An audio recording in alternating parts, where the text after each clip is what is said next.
Welcome back to our episode. Ryan here with Chaos MMA, and today we have on the New England Cartel coach, as you all know, Tyson Chartier. Tyson, man, how you doing? Doing good, man. How you doing? I'm doing great. Great speaking with you again. Always nice catching up with you and everything else. And I'm sure you're probably feeling great because thinking about it, honestly, the New England Cartel year, it's been great. You know, Calvin gets a win. Nick got a win a couple of weeks ago. I mean, Tom Pagliarulo's healing up. Rob has an upcoming fight. So how's this all feel right now? That was good, man. I feel like we got a little bit of momentum, and this will be nice to get Rob back in there. And he's coming off a loss, so anytime you're coming off a loss, it's nice to get back in there and have the opportunity to get back on another win streak. So I think we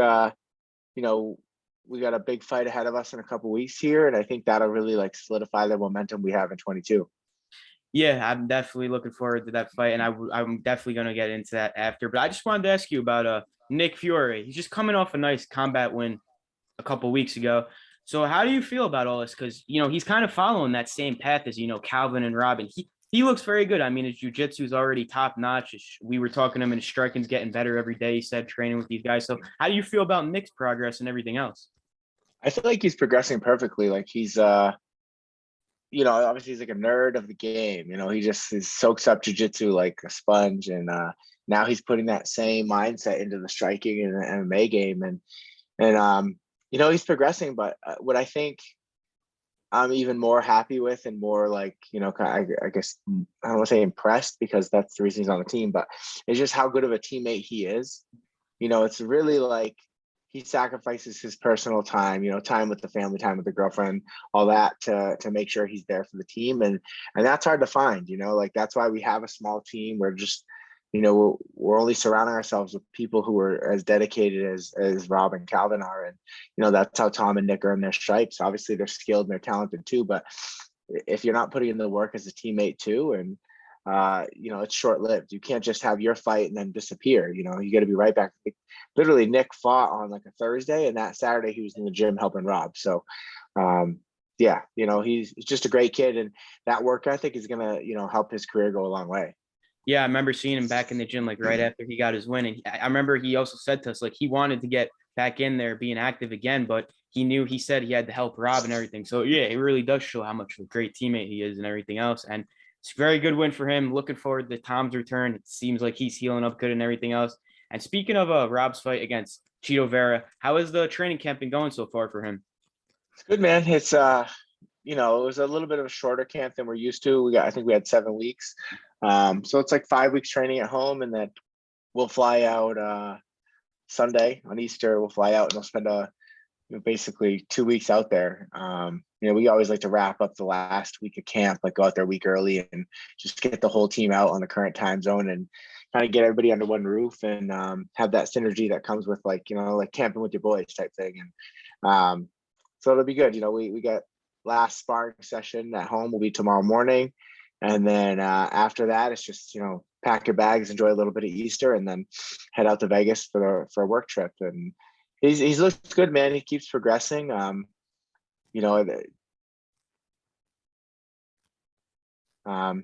think he's going to show that he learned a lot in that Aldo fight. And, I think he's firing on all cylinders, especially coming off a loss. I think he's, you get that extra hunger every time you're coming off a loss. And I'm excited to see him perform on the 30th.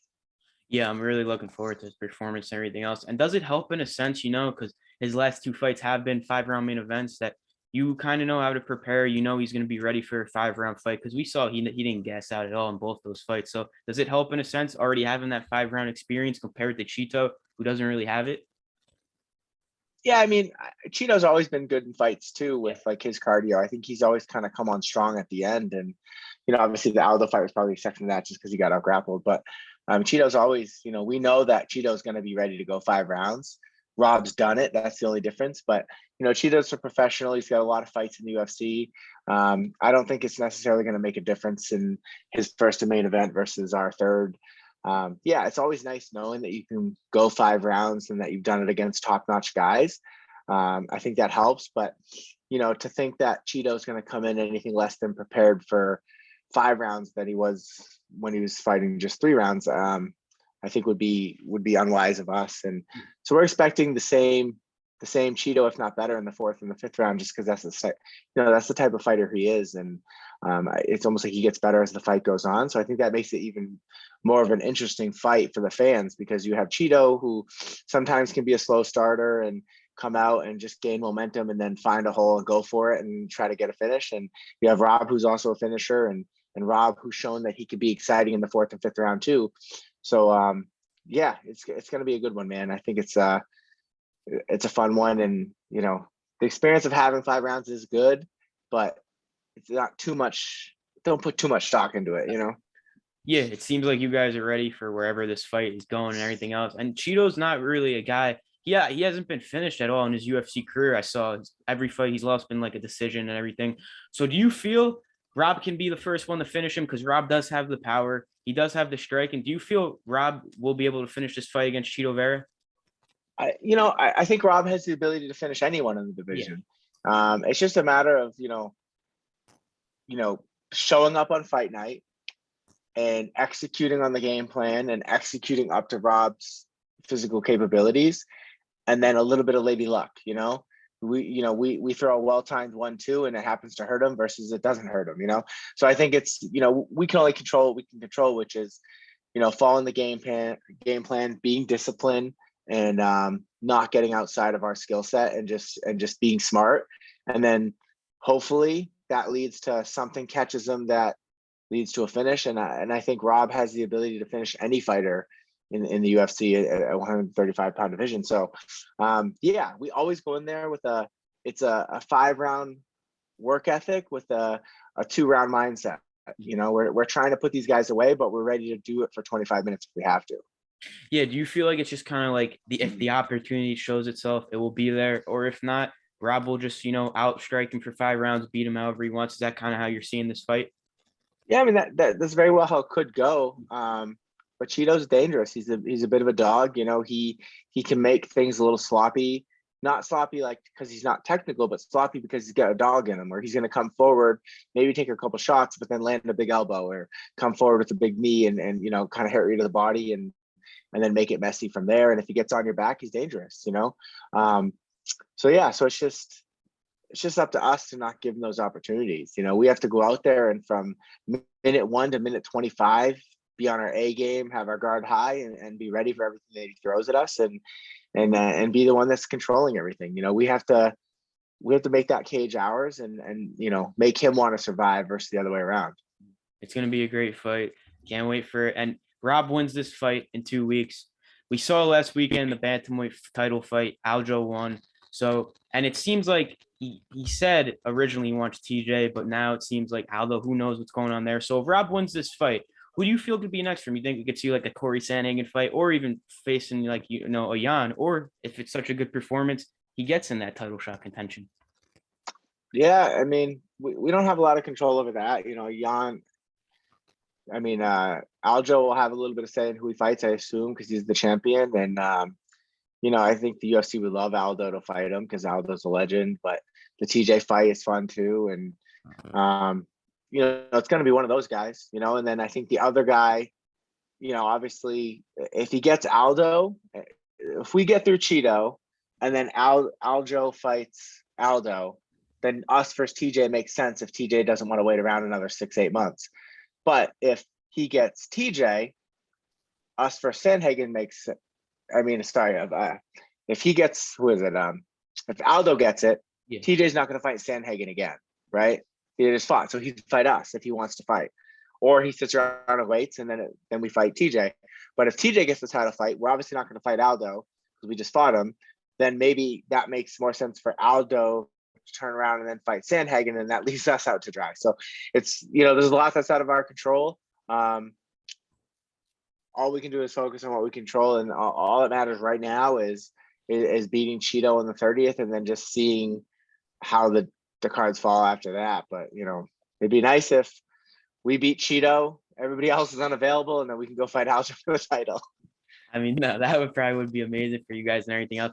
And does it like kind of excite you guys in camp, like how exciting this division is? Because many people say bantamweight is like one of the best divisions in the UFC. Like these top contenders are going to be fighting each other all soon. So does that excite you in like a big way? Yeah, I mean, I hope they fight each other because Yeah. a lot of these people don't like to stay super active. Yeah, I mean, hopefully, hopefully that everybody stays healthy because I think Aljo's back now, so I think hopefully he'll stay active. He had a year off, and I know he had some injuries and surgeries and stuff. So hopefully now he stays active, and then the belt starts. We start getting a little bit more traction at the top because things are a little bit stale. But now that he's healthy, I'm sure Jan's gonna want to bounce right back and fight somebody. So, you know, we win that's out there. TJ's out there. Whoever fights, I think hopefully Aljo books a fight soon or someone. I know they were talking about October with TJ. Maybe if that happens, then you got other people there that can be booked. Because right now, I think if that title fight doesn't get booked, a lot of other people just sitting around waiting to see what happens. Yeah, hopefully something gets booked soon with that because you don't want to hold this division up. It's really so good. Looking forward to Rob's upcoming fight. And I got to ask you about Calvin too. We saw him dominate in his last fight and everything else. And then we saw at UFC London, Arnold Allen went out there, did his thing. And you guys said that's a fight you're interested in. So has there been any talks there yet about, Calvin Arnold Allen? No, I mean, the media was texting me right after the fight saying, "Would you guys do it?" And I was like, "Yeah, let's do it in June."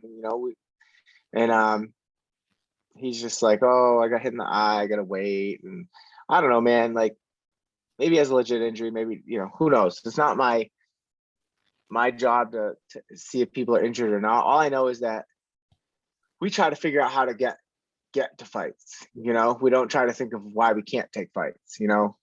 Calvin's gone into fights with injured hands, broken noses, stuff like that. It's all stuff that's like we've met with specialists and they're like, "You're good." We're not trying to fake like fake like we don't have injuries. Like we go in, we talk to specialists about these things, and they're like, "You're fine. You can fight, but you do have an injury.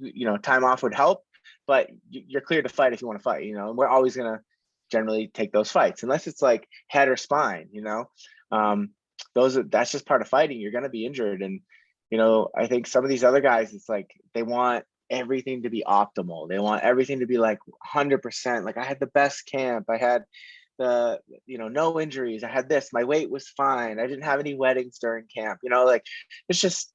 I hear some of these reasons. I just heard someone pulled out of a fight a couple of days ago. I had a friend of mine call me to ask like my advice on something, and their opponent pulled out because they just weren't feeling great. They're supposed to fight in a few weeks, and I'm just not feeling great. I think I need more time. Like that's no reason to pull out in the UFC.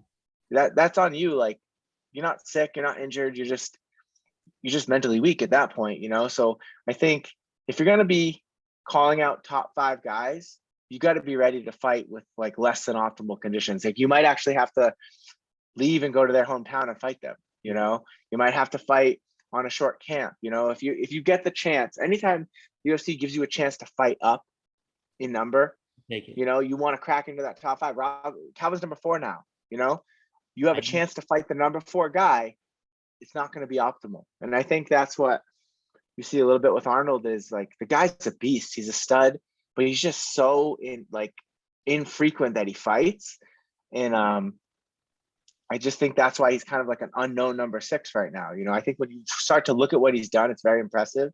And you can't take anything away from his skill set. And maybe he's had legitimate reasons to not as he has been, but or as he could have been. But it's tough, man. You're 9-0 in the UFC, and still a lot of people don't even probably never seen you fight, or like don't know who you are. And the Hooker fight was really kind of a coming out party for him. But to be 8-0 and that to be your coming out party. Then you look at the flip side, you look at Giga, right? He was only 8-0 in the UFC or 7-0 when he fought us. And like everybody thought he should be fighting for the title, but I think you look at Arnold Allen's rise, it was probably more impressive than Giga's, but it's taken so long and there's been so many breaks in between. And it's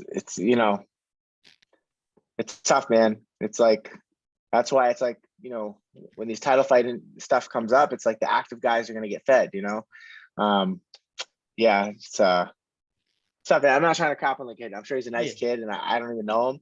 It's just if you're gonna call us out, be ready to fight. It's not going to be optimal. So hopefully they put that together. But I heard him doing interviews like literally when they asked him about June, he's like, "Ooh, oh, when's that? I don't know. Like that seems pretty soon. What is that? Only 10 weeks?" It's like, what? Only 10 weeks? Like That's a long camp. Dude, like 10 weeks is plenty of time to get ready for another fight. Go take 2 weeks off, then train for 8. But And then, I heard him doing another interview, and, because people, I don't like go and watch these, people send them to me, and I just say, hey, what are the clip notes? And then he was saying that he wanted, like, oh, it's something with his eye, maybe the end of the summer.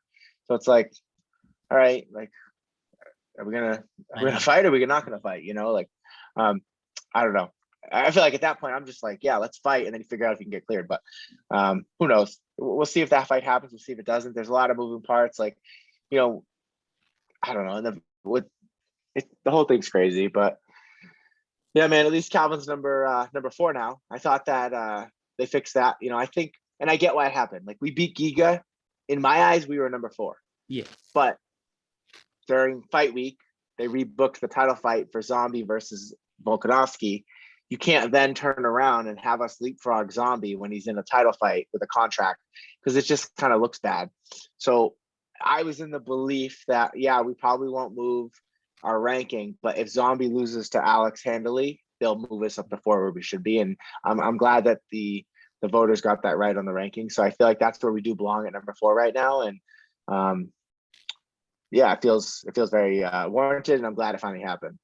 Yeah, I'm sure it's nice Calvin being number 4 now. And is it kind of, frustrating in a sense, because, you want to stay active? Volkanovski said in his post-fight interview that, show me something, guys, and everything. And you guys are New England Cartel fighters that you want to stay active. You want to go out there. Calvin showed something against Giga. So you think he shows something again in his next fight? It's title shot. So is it a little frustrating how Arnold Allen kind of won't take this fight and you kind of don't know what's next? No, I'm not frustrated with Arnold Allen. I think maybe that came off wrong. I'm not frustrated with him. Yeah. I just, we don't want to wait until the winter to fight you. Like, if we're gonna fight, let's fight. That's what I'm saying. Yeah, the division needs to move on. We need to move on. Calvin fought in January. He's ready to book. I think more so, it's like the elephant in the room is Max. Like, Max has beaten. You could argue that he beat the champ, which he didn't, because the judges gave it to the other guy. So you could argue that Max is the uncrowned champ.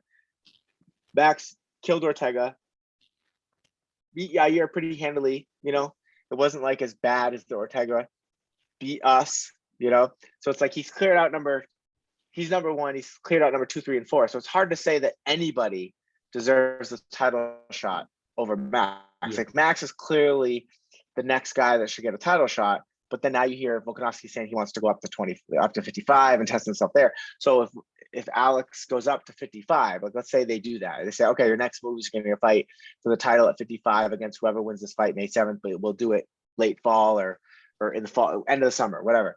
So does that mean that Max is going to fight someone for an interim belt? And then in which case, we're the guy that makes the most sense, just because both those guys are coming off a loss. Yair and Ortega are both coming off losses. We're coming off a win. We're the next ranked guy. Arnold Allen will argue that he deserves the title shot because he's 9-0, but we're ranked above you and we're coming off a win too. And I think, we have a better body of work. But it's obviously then fighting, but then people are they going to want to see Max and Calvin fight again? And the masses are going to say no. Those are all the same people that said we had no chance against Giga. But I think Calvin showed a bunch of different things in that fight against Giga that he didn't show against Max the last time. And yeah, I mean, that's a fight we were glad. That's no disrespect to Max or anything like that. We just want to fight for a title, man. Like, well, we don't care who it is, interim, regular.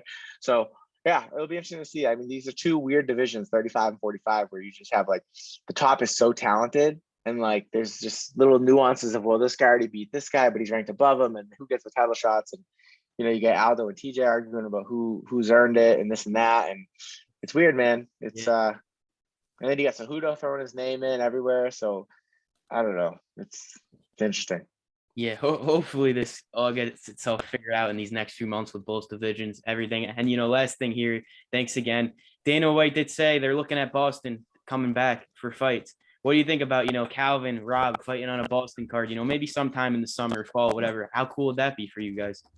Yeah, man, Calvin, if Rob comes, come out of this April 30th fight with your hand raised and uninjured, and let's co-headline a card with Calvin and Calvin and Rob, main event, co-main event. That's the cartel fight night. And yeah, man, we'll blow the roof off the garden on that night. It'll be freaking awesome. Like, I think we got enough talent in Boston to warrant a card being here. Dana's from here. You may have, like, the last few times they've been here, we haven't really had headliners. It's always been kind of like other guys coming in. It's like, now, no, we have the headliners here now. Rob and Calvin, Calvin's headlined, I think, 4 cards now. This will be Rob's 3rd main event. These guys are both in the top 5. Like, you can headline a card in Boston with a Boston fighter now. That's like, just shows how far we've come in New England. And not just one fighter, you got multiple fighters that could headline it. So I think it's a lot to be said for, what New England MMA is doing, what the cartel is doing, what Rob and Calvin are doing. Yeah, it'd be awesome, man, to be headlining a card at the TD Garden. And man, we'd have so many freaking people there. It'd be a stressful week, but it'd be a lot of fun. Yeah. Calvin, Rob, headlining the card, Dana. Make it happen. Summer, fall, whenever you can make it. Let's see it.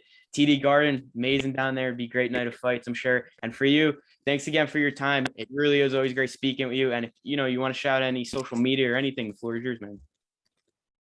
I mean, just we appreciate what you're doing, and you guys are you were with your buddy this time, but usually it's you and another guy, right? He couldn't make it. He couldn't make it tonight. He worked late. Yeah. Just keep doing it, and I appreciate you guys having us on. And anybody wants to buy cartel swag, links in my bio. Tyson_Chartier on Instagram, and links in my bio. It's NewEnglandCartel.com. We got some swag up there for sale. We do seem to be pretty impressed with how much swag we actually sell. So it's been the support's been awesome. So yeah, we appreciate it. Check out April 30th, Rob Font main event, ESPN. Keep plugging up the cartel. Yeah, can't wait, man. I can't wait for that fight. Thanks again for your time. Great speaking to you. Good luck for that fight in 2 weeks. Thanks, Ryan. Thanks, man. Have a good one.